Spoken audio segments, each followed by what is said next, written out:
Welcome, everyone. Thank you so much for joining us. I'm Debra Eckerling. I'm author of Your Goal Guide and founder of the DEB Method, which is my system of goal setting simplified.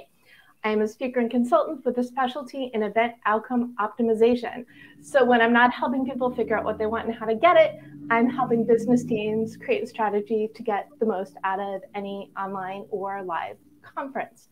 And every week I lead the Goal Chat Twitter chat on Sunday night. And then on Monday, I bring in 3 friends to dive deep into the topic. And I'm excited because this week we're getting organized. Okay, we should always be getting organized because A, you can't get what you want unless you know what you want. And you can't do the things you need to do to get what you want if you're disorganized. And this month it is all about action. So I brought together some of the most action-oriented, organized people I know, and I'm so excited. I have Molly Beran, who is a new friend who I feel like I've known forever because we're like all yay raw project management. So I'm very excited to have you here. I also have Stacey Soleil, who Stacey and I have known each other forever because we're in social media tech LA, and we realized we haven't seen each other in real life since 2016. Where does the time go? Wow. When Stacey spoke at the 140 conference in LA that I co-produced. So I'm so glad you could jump on and join us. And we also have Deborah Thomas-Nininger. And Deborah is a friend from the Goal Chat Twitter chat. And I love it when I get to meet my Twitter friends in real life. So think of this conversation as a real live, we get to hang out with cool people, Goal Chat, and let all our inspiration leak all over you. So if you're joining us, whether it's live or the replay, or you're listening to this as the Deb Show podcast, we're glad you're here and choosing your goals. And again, what's the point of goals if you're not organized and ready to take action? So hence this amazing panel. And I would love to give you each an opportunity to introduce yourselves. So Molly, let's start with you. Who are you? Why are you here? And why do you love being organized? What a great question, Deb. Thanks so much. Hi, everybody. My name is Molly Beran. I am the president and founder of Projects by Molly, which is my consulting firm. And I've been in project management for about 18 years. I am a officially certified project management professional, which is accredited by the Project Management Institute. And I really love helping small business owners achieve their dreams, one annoyingly unresolved project at a time. And honestly, I can't think of a better way to do that than starting with a very organized plan, Deb. So you cannot get anything done if you don't know what you need to do and the order in which you need to do it. And that is really sort of the crux of project management as a discipline. And I am so excited that we get to talk even more about this tonight. Yay, awesome. I've already established this. We don't know each other very well. But my background is communications and project management, which is how I created the DEB method, which is foundational for figuring out the plan. But it's one project at a time. And I love how you do one unresolved project, because those are the things that get stuck and that keep people stuck. So really thrilled to have you here and looking forward to chatting more. Thanks so much. And Stacey, my friend, great to see you. It's so great to see you. Please share who you are, why you're here, etc. Well, I'm here because of Deb, because when Deb calls, you answer first and foremost. But a little bit of my background. My name is Stacey Soleil. I'm head of community and industry relations with Follow Up Boss. For those of you listening or watching who are not familiar, Follow Up Boss is one of the leading CRMs that uses the principles of project management to power your database. So when you're sectioning off and trying to figure out who you're going to talk to, we're using dynamic smart lists, we're using automations, we're doing all the things to simplify, organize, and systematize so that you can use your talents for your highest and best use of time. So, but my background is also much like those of you here. Communications is definitely one of the backgrounds that I have been part of. And I am very, very passionate about diving into all things that have to do with how can you optimize. It's probably my favorite word is optimization. So I obsess over trying to figure out what can I do better every day. So But isn't that why we grow and we learn, etc., is to do better? And I don't know if you caught it in my intro. What I'm focusing on right now is event outcome optimization. So helping people get ROI and ROR from the places you go, because if you don't have that plan, what is the purpose? So I love the element of that you're bringing into today's conversation. And again, great to see you. So good to see you. Debra, welcome. Thank you. And I teach soft skills. So whether we're talking body language, verbal presence, presentation skills, assertiveness skills, so essentially grow your backbone. So for me, one of my favorite topics that I teach in the soft skills world, which I've been doing for almost 30 years, is developing good habits. And of course, in order to be organized, it begins with being somewhat disciplined, but frankly, having a roadmap, knowing what you're doing, why you're going there. And with the Deb method, certainly something that we're all familiar with. When Deb asked me to be a part of today, I thought, well, this is an absolutely natural fit because of the importance of being who we are, but being less stressed about the day-to-day minutia. I love how you put that. It's so true, because that's like, it's a thing, right? But when you're organized, you don't have the anxiety. You could just do the things. Right. And we did talk about soft skills a couple months ago, and you were unavailable. So I was thrilled when this topic came up. In my feed, I saw that you were doing a workshop on organization, and I'm like, yay, perfect opportunity. So love having you all here in this, again, really important topic of getting organized. And so my theme last month was May Your Dreams Come True. And so in June is going for it. So it's all about the action and all these steps that you need to take to get there. And you've all kind of touched on the first question, but I'm going to ask it again so we can get like real good clarity on it. But what is the value? What is the benefit of being organized? And Debra, why don't we start with you? Well, thank you. For instance, last week I was in Kansas City, and then right now I'm in Cleveland. So I'm speaking to you from a hotel room. But when Deb invited me to be a part of this, I thought, I don't want to miss another opportunity. So it was a matter of how to organize my time today as I was traveling so that I could be, no, not in my home office studio where I have better control over lights, camera, action. But I decided, let's not let anything stop or get in the way. I am going to make it happen. So frankly, it begins with a lot of good decision making based in reality, but also coming up with a plan that is doable and workable. And of course, as you asked the question, what is one of the top benefits? I just find life is too short to be any more stressed than absolutely necessary. So control what you can, but be flexible. Know that things change, things can be turned upside down. You have to be ready for it and do it with a smile.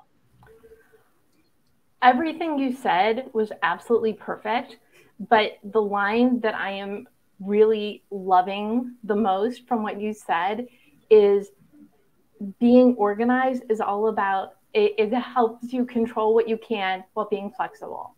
Yes. It's living in trial and error, in the world of trial and error. So perfect. Good answer. Good answer. What about you, Stacey? What do you believe is the benefit? Yeah, it's I'm sure all of these answers are going to have a somewhat overlap because of that underlying principle. But I'll tell you what, for me, when I think about being organized, I feel so stressed. I have so much anxiety when I know that there's all these things that are not in their place. And studies show that one of the top triggers for anxiety is disorganization, whether that disorganization is physically around you or in your mind, or just that scattered effect can really pull your mind in a lot of different places. So for me, there's so many benefits to organization, but the first and foremost, the most important one is having that clarity of mind. So I really appreciate a good night's sleep. And I can only get a good night's sleep when I know I have used my organizational skills to not be thinking about something all night long. So. Yes, because when you have, and this happens, it does not matter how organized I am. When I get an idea that keeps me up, I would much rather be an idea that keeps me up rather than gunk in my head. Yep. So organization equals clarity. Fantastic. And Molly, what say you? I say, first of all, hats off to the prior answers. I 100% agree with everything that they said. For me, I would add on that being organized actually saves me a ton of time. Mm-hmm. So I was the kid growing up. I wasn't super organized when I was younger. And inevitably, I was like running around trying to find my permission slip or yesterday's homework, or I'd get to school and I didn't have it. So I was just always like late for homework or whatever. And it was really annoying. And eventually I started to learn, wait, if I put my homework in my backpack the night before, then I can just grab and go. And I mean, that remains a behavior I have to this day. So like Deborah was saying about building behaviors, right? So, I pack my purse. If I know I need to go somewhere early in the morning, I make sure it's all there. And I do that because then I can sleep longer and I have more time to actually do things that I want to do. So I would say that being organized buys you a lot more time. Yes, it saves you time and gives you time, which is a gift. Yeah. Yeah. And so the next question is what I asked on last night's Gold Chat. And even though I know your answers, I'm going to ask you anyway. Do you consider yourself to be organized? I certainly hope so. You're on this conversation. So let's go with the part 2 of it is why. What makes you an organized person, so to speak? This is Stacey. Well, you know what? Of course, I'd like to say I consider myself an organized person, but I'm going to be completely transparent. I'm human. And while I absolutely understand the structure of organization and I lean into it as often as I can, sometimes I can let it get the best of me. But I find that to be almost a benefit. And let me explain why. When you derail and get off of what you know you need to do, all of a sudden you experience what? You experience that chaos. You experience what it was like when you weren't using your system. So I don't know, every once in a while, a little hiccup in the system helps me to dial it in and go back into that optimization mode. So the reason that I stay organized more often than not is remembering what that downfall felt like. Fantastic. Yes, is the hiccups. Yep. I hate to say that word because I do not want to inspire hiccups, but reminders of what things are like when they're bad inspires you to be good. So really good point. Yeah. And so what do you think, Molly? I mean, we know you're organized, but yeah. Why? Yeah, I am definitely an organized person. Why do I consider myself that way? That's a great question. I'll give you just one example. Within a month of dating my current partner, we had a shared Google Calendar so that I would always know when our dates were and where we were going. Within 1 month. We've now been dating for like a year and a half, but that is who I am. Like I live, sleep, and die by my calendar and my organizational systems. And sometimes I think, to what Stacey's point, I'm also human, so of course I slip and I have problems, and I'm almost over too far on the spectrum. Like I have a hard time if things aren't organized. So I have some ridiculous personal systems of like alphabetizing things. Like if I don't know the order it goes in, it's the alphabet or numbers. And so sometimes I think I'm a little too far on that side. But yes, I do consider myself an organized person. And I live by my calendar. And this is something whenever I'm speaking, and I meant when I lead a workshop, I say, you need your to-do list and you need your calendar, and people write it down like it's like, really? I'm like, yes. Yeah. If it's not in the calendar, it doesn't exist. Mm-hmm. So really good answer. Love it. Deborah, why do you consider, other than the fact that you are able to travel and be on camera and prepared for everything, which I love, why do you consider, beyond and including that, why do you consider yourself organized? Well, a number of years ago, I realized that for me, it was not just a stress reducer for me, but it helped me be more mindful. And one of my favorite programs that I teach, one of the soft skills, is on mindfulness. So the more organized I am getting more and more out of each moment, because I then can push those other items out of my brain, because I know that I'm ready for them, that I am planned, that I am prepared, that in fact I am organized. But like what Molly said, I mean, you could turn all the lights off in my house and I could walk around and put my fingers on everything. I know where everything is. I carry it to the level of what one would call OCD. So that has been kind of my existence, but it's also how I exist, staying very calm and being very mindful. And frankly, then my organization rubs off on other people, which they say helps them stay calm because they know they can count on me. That's wonderful. It's like you've got the organizational aura going with you. Or people will be like, I'm meeting with Deborah. I better be organized because she will know. Yes. And I have to ask, do any or all of you have a good I'm disorganized story or anecdote? Something like, as Stacey called, a hiccup that turned into a reality check for you. And I'm going to start with Stacey with this one. Do you have something you want to share? I feel like you just know I'm going to have an answer. So I actually travel quite a bit with my current role. And I also have several different calendars. And so there was this one time that I shared my itinerary to the wrong calendar that wasn't synced over to the other calendar.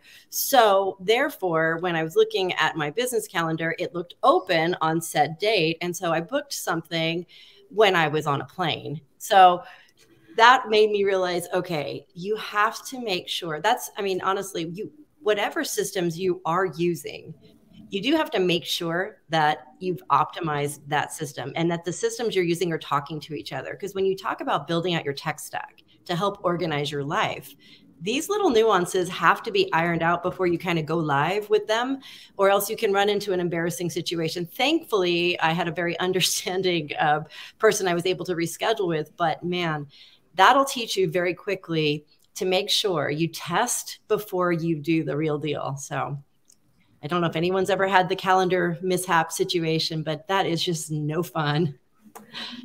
Or putting something in your calendar, if someone doesn't send you a reminder and you have it on your time zone, but it's their time zone, which when you live in LA, if you have something that you're sure is 9 a.m. your time, it's a huge difference than when it's 9 a.m. on the East Coast.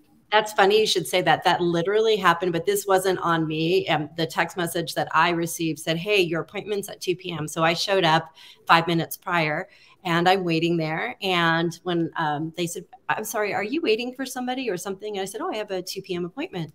Well, what's your name? I give my name. No, you're not until 4 p.m. I was like, oh, okay. I show them and they're like, wait, where do you live? And I said, oh, I live in, Southern California. Oh, wrong time zone. We're Chicago. And I'm like, how would shouldn't the system tell you that? So 99% of the time. And we have Molly who is in Chicago. It's true. Yeah. It's true. I am. And I mean, Stacey, I face the same things. And for me, it was a real trick. I use Calendly to allow clients and prospective clients to book time on my calendar. So for me, there's been a whole learning curve of which calendar do I use? And like, if I'm going to schedule some time to say be at the gym, I've got to copy that onto my work calendar because that's the one that I'm pointing to with Calendly. And there's a ton of other solutions out there too for scheduling that can look at multiple calendars. And I've just been using the free version. So that's sort of where my limitations are. But that whole calendar juggling situation, I've had a number of clients book and it turns out I'm not actually free. So I just, everything that you were saying, I'm just over here going, preach. This is so my daily existence. So yes, That is one aspect in which I totally relate. Do you have a calendar trauma you want to share, Deborah?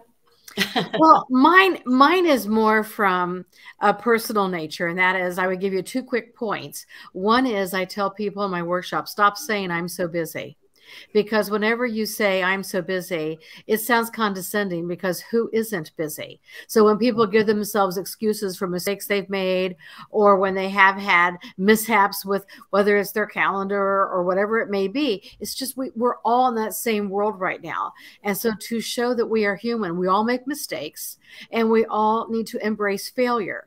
Things happen, sometimes beyond our control, and sometimes we have those own personal hiccups. But one of the personal notes I would quickly make is my mother just got home from the hospital. We thought she had a stroke. No, she didn't. It was just vertigo, but still it's very concerning. And I told her, I said, once I get home this week after traveling, Mom, I can come stay with you for a few days and give my sister a little relief.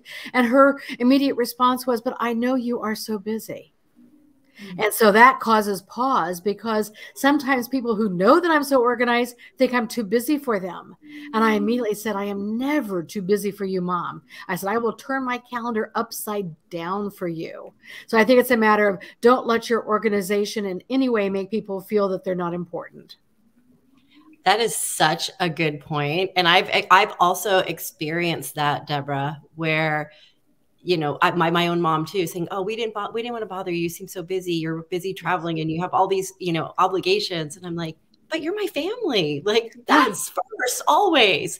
Mm-hmm. It's hard when you are a system organized person, because sometimes people see you a little bit more as a process or a robot versus your actual human side. So I relate. Thank you. And that's really, we could stop the conversation right now. We're not going to, but stop saying, I'm so busy. If you have not written that down, it will be in the show notes, which you can get, thedebmethod.com/blog, because it's also telling the universe something. Mm-hmm. And I'm big on law of attraction, live the life that you desire to attract, et cetera, et cetera. And if you're telling, it's sort of like saying, be careful what you tell the universe, because the universe really pays attention.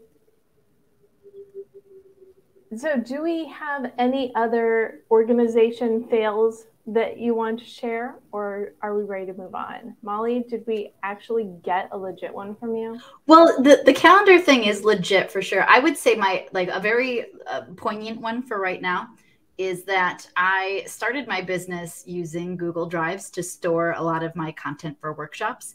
And I also recently purchased a bunch of Microsoft products, which came with OneDrive. So now my current everyday is trying to figure out, what do I want to store where, and certain things that maybe I made as a Google presentation, am I going to move those over to PowerPoint? Is that going to live in OneDrive? Is that going to be over here? So that, I think, is one of the biggest struggles that I've personally been trying to tackle a little bit day by day. And it's also something that I see a lot of my clients struggling with too. It's just the idea of so many options for where to store things. What the heck do we do with it? So I'd say that's one of my current fails that I am always investigating and trying to figure out the best solution for. But that's certainly one for right now. I hate to break it to you, that's not an actual fail. It's going back to that human thing. And I have the same thing though. I love my Google everything. And I also have OneDrive, and what goes where, it really helps when you pick a favorite and stay with the favorite, because then you don't have to spend time looking for things. You know where everything is. Yeah. Excellent. Deborah, Stacey, anything else to add to the I'm not nearly as organized as you think I am? Oh wait, yes I am conversation? Honestly, I think that if I think really quickly and scan my brain for all the times I had a hiccup, I love that we're now calling my mistakes hiccups, by the way. Typically, there's some sort of a tech situation involved, which I think is very interesting, that we lean on technology to simplify our lives and to optimize our lives, yet sometimes technology can complicate our lives. And so I don't know if I want to put personal blame on like what I heard you saying, Molly, felt very much like a technical situation, because you'd have to convert in order to store. So I think that for those of us that fall in love with organization and systems, sometimes we just become a slave to the tech. And so what do? You just learn it and go with the flow. and stop stressing out, apparently. Well, that's the key right there. Yes. Well, then let's stop psychoanalyzing ourselves and start psychoanalyzing other people instead, because isn't that really more fun? And so what I would love to hear from you all is what you think stops people from being organized. And Deborah, can we start with you on this one?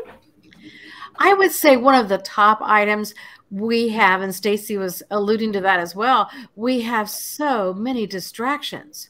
We have so many things that interrupt us, just a myriad of things on any given day, that we can sometimes think we're very organized and we do our best, but then something gets in the way, and then going back to where we were, we often forget. So my comment would be, come up with your system, like the Deb method. Definitely use systems that you know you can count on. Embrace those, but also embrace the hiccups. And frankly, just give yourself a hug, because you're human. But don't stop. Keep going forward, but knowing that you're going to have those hiccups along the way. And so explain why the hug is so important, because I think the hug is really important. I think we often give a lot of people a pass, but we often don't give ourselves a pass, because we are expecting maybe more of ourselves than, frankly, we can deliver on a certain day or in certain situations. So recognizing that we need to be as generous to ourselves as we are to others. I am so, where are my gold stars? I am so with you on that. And the way that I phrase this is, when you're setting your appointments for your goals, you need to treat your appointments with you as goals, as just as, if not more important than you do for other people. And yes, I absolutely love that acknowledgement about it. It goes into the self-care conversation, which is another great benefit, right, to being organized. So, Molly, what do you think stops people from being organized? So there's a number of different things that I've seen, but one that's really standing out to me right now, I think, keep in mind, I'm coming from a project management angle here on this one, but there are a fair amount of people who are really intimidated by systems and organization, and or don't want to feel like they are constrained by it. So I'm thinking about a lot of creatives, a lot of people who write, a lot of people who do art, for example. And my big push right now is that I'm trying to help everyone understand, just as Dan Pink says everybody's a salesperson, I think everybody's also a project manager. But there's a lot of folks who don't, for whatever reason, think they can be organized, believe that they can be organized. They don't want to be, like, they don't get the benefits. So I think what stops some people is just a hesitation, or even frankly an aversion to the idea of, I can be an organized person, or understanding exactly what it would take to do it. So I think that's one that I've seen a lot. And then secondarily, I think that there's so many choices that you can make in terms of how you want to organize, like document storage, like we were just talking about, right? There's Google, there's OneDrive, there's a folder on your desktop, you can buy a hard drive, and that gets overwhelming. So sometimes I think it's not that people don't want to be organized, but that there's too many choices, there's too many systems, and rather than pick and try, it's just, I can't make a decision, so I'm not gonna. Mm-hmm. Avoidance is like, avoidance is the enemy of being organized. Okay, it's probably a different saying, but it applies as well. What do you say to those, because the world I live in, you know, writers, creatives, and entrepreneurs, if you're one, you're the other too. So what do you say to those creative people to get them on the organization train? I tell them that constraints breed creativity. So that true. If you really want to unleash your creativeness, you've got to have some constraints. You know, look at art. You've got the marble and you are trying to free whatever is inside it, right? You slam that hammer the wrong way and all of a sudden, whoops, new plan in place, right? Well, that's exactly what being organized is all about. That's exactly what project management is all about. You have a plan, something goes wrong, and now you pivot. And that's where the creativity comes into play, and you really have a lot of choices. So that's usually a big light bulb moment for the creatives with whom I work, and something too that I've just seen really ring true in my life. Also, you see a piano behind me. I'm a fairly creative person, and I do find that when I put a deadline on myself, or when I say, okay, this is going to be a PowerPoint or an Instagram post or whatever, I do wind up making more progress because I've given myself those constraints. It does help when you do the things that you tell other people to do. I also know that, well, I created Deb. I essentially created the Deb method using the Deb method. Determine your mission, awesome. Explore your options, brainstorm your path. And when I do the things I tell other people to do, I'm way more successful than when I feel like I know better than myself, which I'm sure, raise your hand if you can relate. Yes, thank you. Thank you for it not being just me. It's not just you, I promise. Excellent. So Stacey, same question. Yes. What stops people? Oh, I'm so sorry. I thought we were on the same page here. Okay. I think that what stops most people from choosing to get organized is a combination of fear and misconception. Let me explain.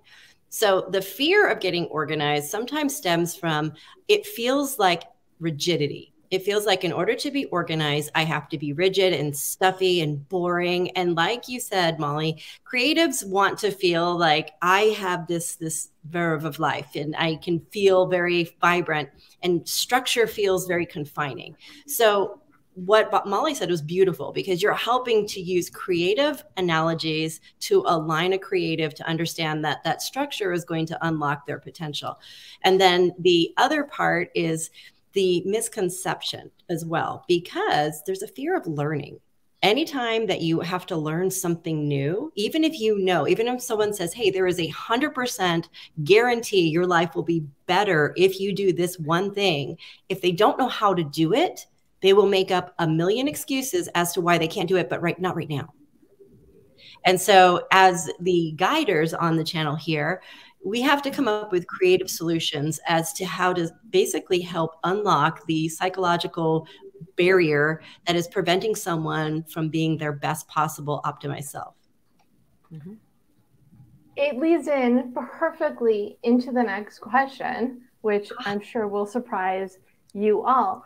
But what are your best tips then for getting and staying organized? And I feel like we should take this one at a time. So let's start with the getting organized. And Stacey, what do you think? What is the first and or second step to just, clean slate? Let's get going. Yeah.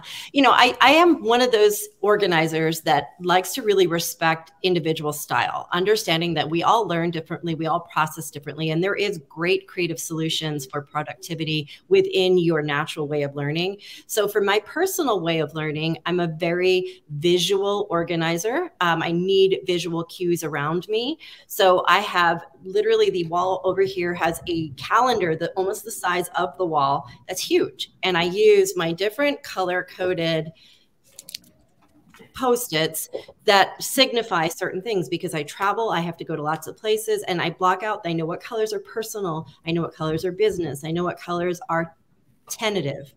And I also, across that wall, have my huge whiteboard, which I do all of my ideas, because when something comes up, I need to be able to write it down. So I have my own flow, and a lot of it's very visually related. So I'm for those of you listening that are visual, the more that you can implement a visual way of organizing your thoughts, they get out of your head and now they're in front of you. And now it allows you to kind of come up with the next step.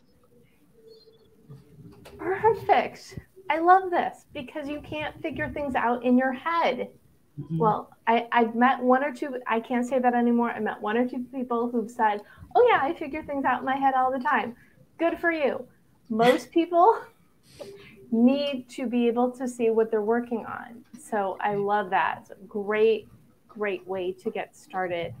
And so Molly, what do you think is that first step for getting organized?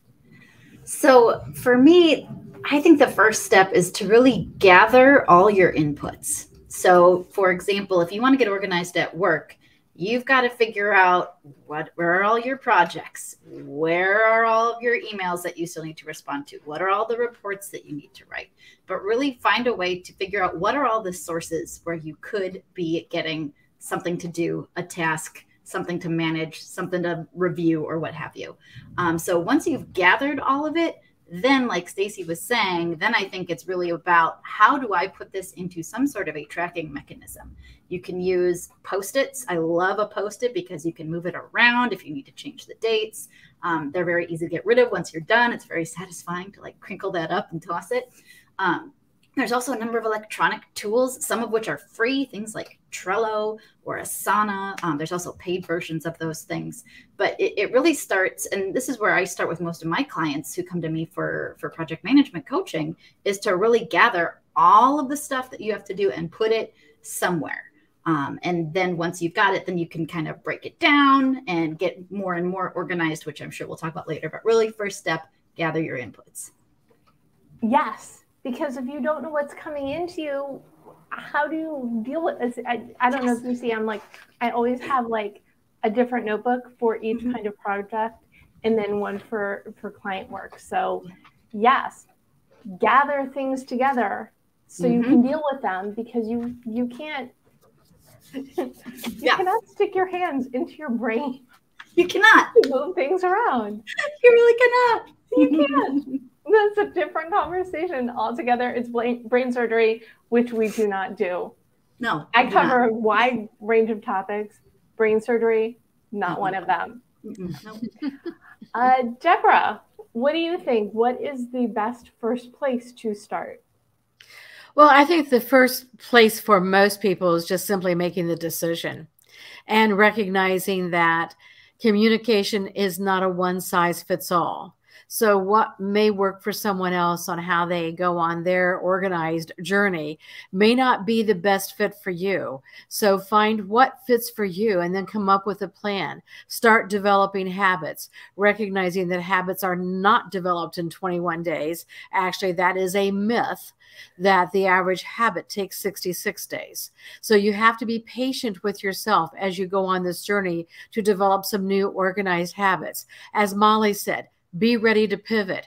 As Stacey said, use things such as the color coding, because color coding is that immediate visual that will help you, and it can be incredibly calming. So left brain, right brain, it's a combination of both. Some of us are more logical, some of us are more creative, but find what works for you, but make the decision to do it and then use a plan. The decision? Huge. What is the first step? Decide you're going to do it. I love it. Well, I love all of this. You know, we're again in my happy place.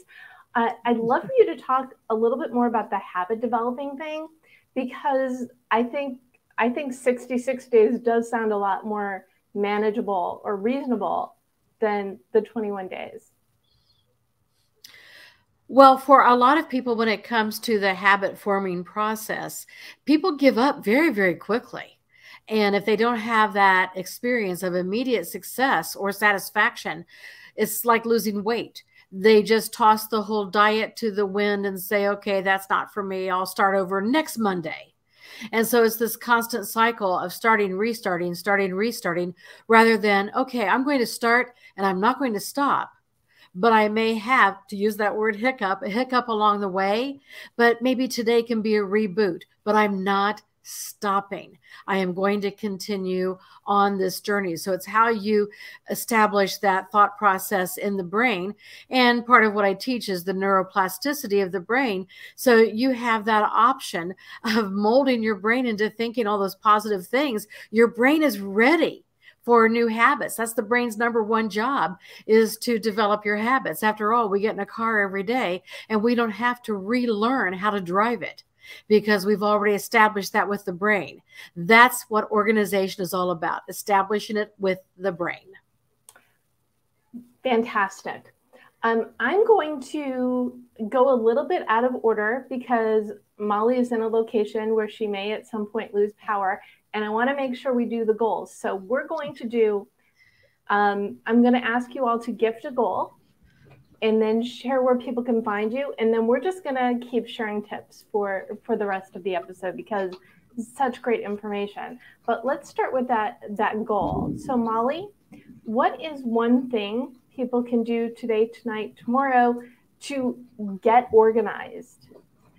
So one of my favorite tips is to make a to-do list on a Post-it note because it is very small.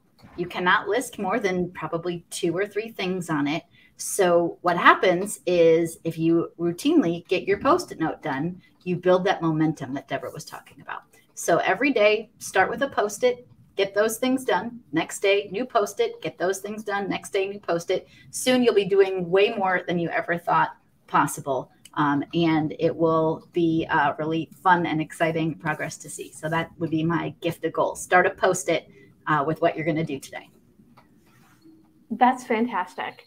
I am a fan of tracking the things that you're doing. So rather than throwing it away, I would love to like keep your list of your done tasks or your win tasks. Awesome. But that's great. I love the idea, and I'm looking at all the stickies. I've got like the larger ones so you could fit more in there, but knowing just a couple of things and having success really helps to build momentum. So really fantastic. Deborah, what goal would you like to gift? One of my top goals would be, if you really want to start an organizational plan, start on Friday for the next week. Many people dread Mondays. And why do they dread Mondays? Because they're not ready for the week ahead. So if you end your week strong, you're going to start the next week even stronger. So on Friday, to Molly's point, go ahead and start those lists, start the plan. And that way you can enjoy your weekend more because you're not stressing out on getting ready for Monday. You've already set next week in motion in a very positive way. That's fantastic. And I start the new year in December, same philosophy, start the next year, the month before. So I love that. Get yourself ready and then you're raring to go first thing Monday morning. Yay, gold stars. Okay, Stacey, what is your goal to gift?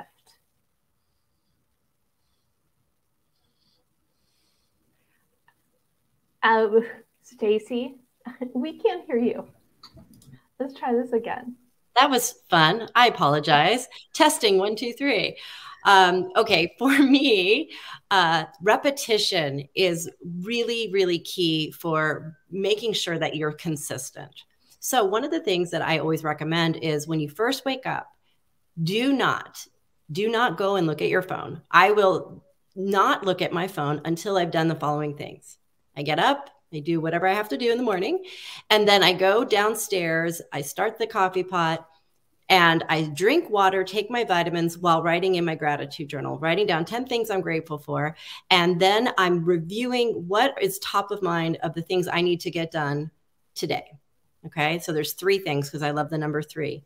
Then I go and take my walk, which is a 15-20 minute walk around the neighborhood. And then once I come back in, I'm allowed to look at my phone. I get up early and I want to do this for a couple of reasons: for clarity, oxygen, and also routine and just overall health, right? That type of structure and repetition has allowed me to really, really optimize my time. And I'm one of those people that I have a job. I'm always thinking about different ways to generate additional streams of income. I'm a creative person that says yes to everything, and I'm doing all these different things. And I have time for all of them. Oh, including the family. The family gets time too. I have time for all those things because of the structure. And so don't look at your phone when you wake up. That's my first and foremost. That's a great goal. And I feel the need to add on to it. You don't need to have Stacey's routine. You just need to have a routine that works for you. But I love that. Even experiment by doing things for, even if it's like 15 minutes or a half an hour before you jump into your day, whatever those things are. Really good goal, because you get sucked into the vortex like nobody's business, right? But if you set boundaries with yourself, You know, like you said, if you have, we treat others well and we make sure that their goals are met and their appointments are met, but we don't give it to ourselves. So if we made a really hard choice for ourselves and stuck to it and honored ourselves as an appointment, we could do something really difficult and have magical results. When you set boundaries, you always have results. You know, when you set the appointments, when you do the things, when you commit to yourself, it really is magic. So really a wonderful variety of goals that work very well together. So I thank you. Before we do rapid fire tips, why don't you all share where people can find you? Molly? You can find me at www.projectsbymolly.com. Easy peasy. Easy peasy. And Stacey, where can people find you? You can find me at www.staceysoleil.com, which, because I like to push people where I'm trying to have the most conversation, it redirects automatically to my Instagram, which is where I'd love to connect with you. Excellent. And Deborah, where is the best place for people to find you? Well, although I am on every social media platform, my website is DTN-Productions.com, and certainly it will direct you a little bit of everywhere, including those social media environments as well. Excellent. And so I will also, in the recap, I will put the links to your websites and your links to your LinkedIn, because I always feel that that's like the best, it's the Rolodex. We all know that word, I hope. I'm feeling very Gen X-y whenever I use the word Rolodex, but I think it's really a good place for the first connection and to stay in touch with what people are doing. So if you go to thedebmethod.com/blog, you'll get the recap, some of the best bits, as well as links to today's fabulous guests. So we talked about things to do to get organized. Let's dive into the second part of that question, which is, how do you stay organized? Molly? So once you get organized, things go off the rails all the time. Best laid plans always going to swerve. So my hot tip is to make yourself what's called an issues list in the world of project management, where basically you have a list of anything wacky that happens. A question you have, something you can't get done, a new stakeholder gets added to your project and wants something that was completely out of left field, but you have to do it. Anything that is something that you need help, that's a concern, just something that's kind of going off the rails a little bit. Put that all down on an issues list so that it gets out of your brain and out of your anxiety and thoughts. So write it down and put it all in one spot. And then you pick them off one by one, right?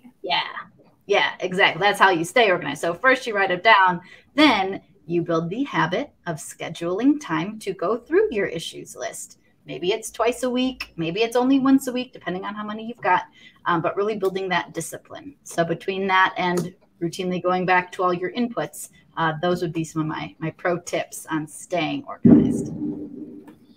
So that's great. I love it. Deborah, what about you? What is your favorite tip to stay organized? Well, part of staying organized, as I said earlier, had to do with the being disciplined.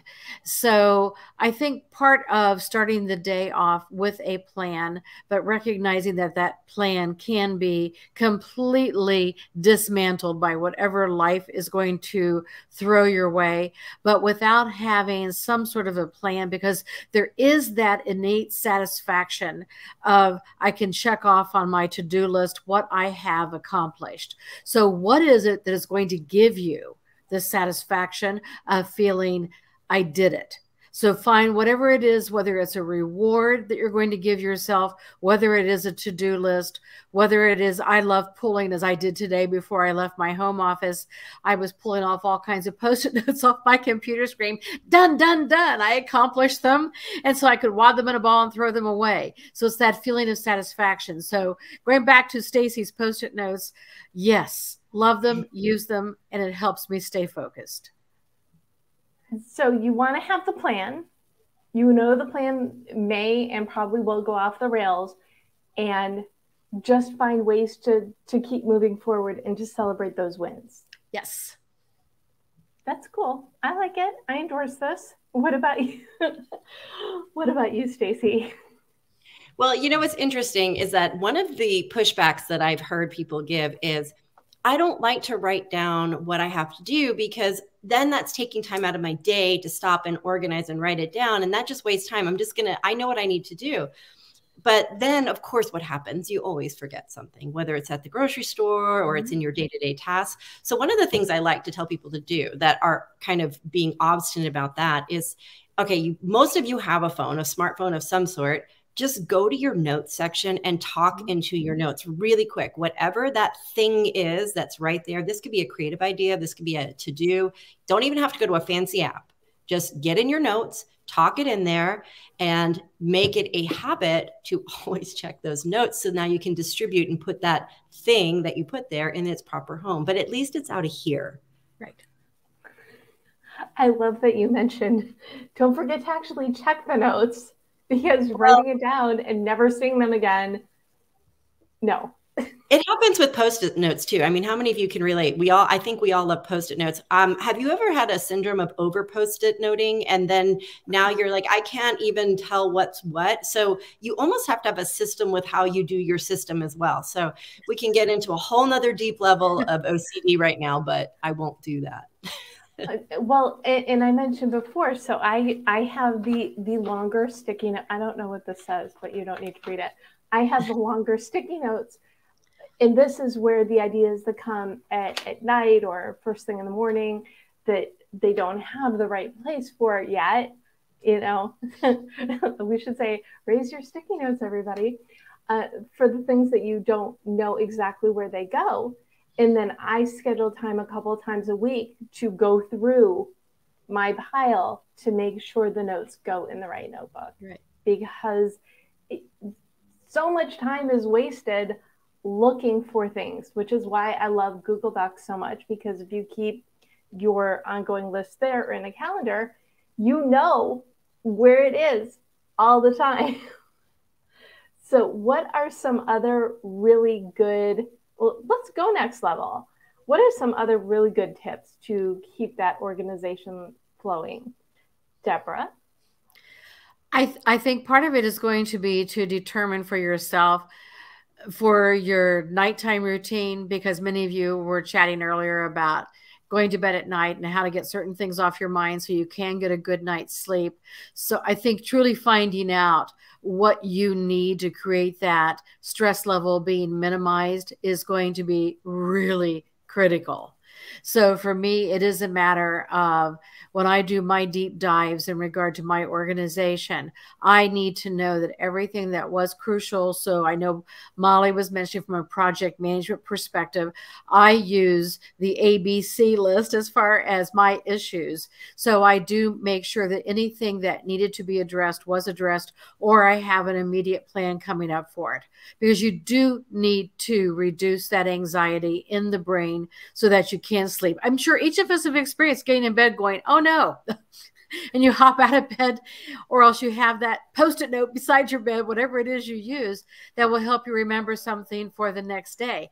And then if you tell yourself, I'm going to go to sleep, I won't forget this, then the next morning you're trying to have recall, and no, you can't remember it. So my deeper dive is that. Yeah, that really is the biggest reason people forget things, is because they're sure they'll remember them. They spend so much time and energy focusing on it, and then it goes away. It's so sad. So Molly, what other good tips do you have for staying organized? So I find that peer pressure and or encouragement, however you want to look at it, works really good. So I would say get yourself an accountability buddy. So if you want to get organized and stay organized, yes, do the things we said. Gather your inputs, schedule time to go through them every week, and schedule time with a friend every week to sit down. Maybe you guys have a Zoom and you're each kind of working your lists.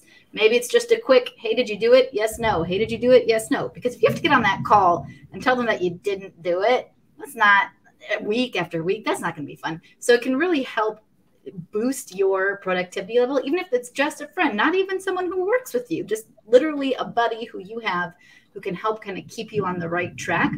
It's even better if you're working with somebody who also wants to grow in their organization and commitment skills as well, because you can both achieve great things even with just little tiny baby steps once a week. It's so true. And so Right On Online, which is my Facebook group, there is a prompt every day for that specific reason. What are your networking goals? What are your goals? Blog share day, Toot Your Horn Thursday, Photo Friday, different opportunities for people to share what they're working on and also find good alignments within them. And of course, the Goal Chat Twitter chat always starts out with what was your biggest win last week and what are your goals for the week. So if you want a community forum to do this, those options are out there. And also find, you all know somebody who has goals that, I mean, you know many. You probably have at least one or two that admit it. Even if it's just that 5-minute phone call that's ongoing in your calendar to check in. What'd you do? I did this. What'd you do? I did this. Great. Have a good week. Bye. Boom. Exactly. There's so much power to that. And Stacey? Yeah, so I have this another routine. We were talking about me and routines. At the end of each day, I have on my notes, because, you know, I just admitted I love using my notes. It's wrap up copy. So basically at the end of each day, my team uses Basecamp. I know that there's lots of different tools you may use, but in Basecamp, I have a reoccurring prompt that shows up, and it's basically, how did today go?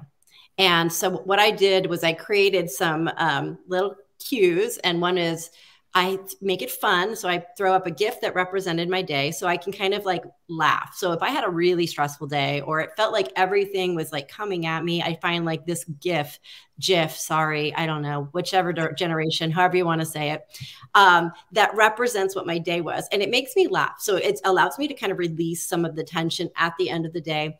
What went well? So I write down what went well today, right? Then I write what can improve for tomorrow. And then I do what blockers are in my way. And then I do a gratitude loop in. So this is where I'll mention teammates that help me solve or get past a hurdle for the day. That routine of doing that, it does so many things. It allows me to set a routine so I can end my day the same way every day, just like I like to start my day the same way every day. And it also just is very mindful and allows me to respect others in the process. And it just keeps you on track. And you have a team that you can share that with, which is great. Even if you keep, I keep a win list. It's something that I recommend to my community, my workshops, it's one of my favorite things. It's your list. You could share it, you could not share it. But if you need that boost of energy to keep that information, those wins in a place where you can look at them and say, wow, I'm doing great, is a really good way to check in with yourself and really get a hold on the rest of your day and get set for the next day. So these are wonderful tips. I feel like I should have asked this before, so I'm going to ask it now. We're talking a lot about staying organized for a professional, but I would love a tip about staying more organized for your personal life, because personal and professional, you know, everything works well together. I mean, everything works together. They should work well. So, Deborah, do you have a good personal organizational tip? Well, and it's interesting that you mentioned that, because something that I have talked about in some of my workshops is I put on my to-do list to call my mother. And because often our business lives, and especially I know with my travel schedule, it sounds like you do the same, Stacey, that often people who are nearest and dearest to us, who we love more than anything, we need to make sure that they are recognizing that we have not forgotten them. And so I do have a system, whether it's, and I do use my phone. I use my phone for notes. I have special sections on my phone for notes. Absolutely. I remind myself, just that simple, call my mother. Love it. Use all the professional systems for your personal life as well, because it's all together. It's all part of life. Fantastic. What about you, Molly? Do you have a good get organized Yeah, I'm gonna piggyback off of that one. So one of the tools that I've used to plan and manage projects is Trello, where you have a bunch of different cards and you move it along to make your project work.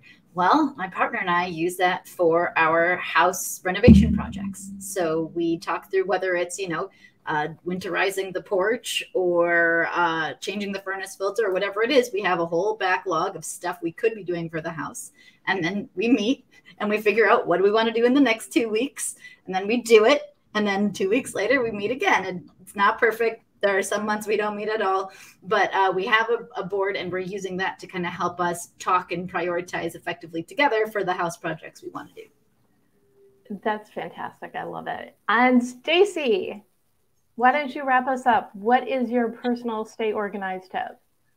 Well, listen, I think that there is a blend of your work and your personal, because if you're using those tools, you're going to add those personal elements in there because they do kind of track the time on your calendar. So I do use that. But if I was thinking of a personal organization, I already admitted that colors are something that signal organization for me. So in my closet, I organize by color to allow me to quickly find what I'm looking for. So that's one, and that doesn't feel very original, but it's something that it's in sync with how my brain works. And so I think whatever, like you said earlier, Deb, however you are practicing to organize or disorganize your life, whatever resonates with you, start with where you feel the best first, and then continue your journey from that point forward.